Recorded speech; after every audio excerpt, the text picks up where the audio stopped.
Welcome to EKTV. Today, a shallow magnitude earthquake was recorded in Mongolia. The quake hits Mongolia today, 13 February 2022, at a very shallow depth.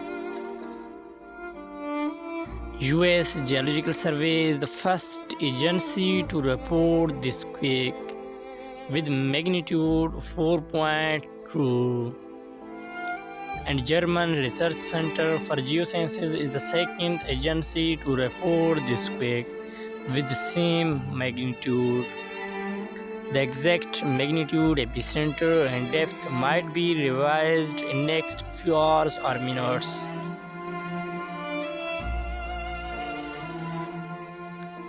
If you like our videos, then please subscribe our YouTube channel for more updates.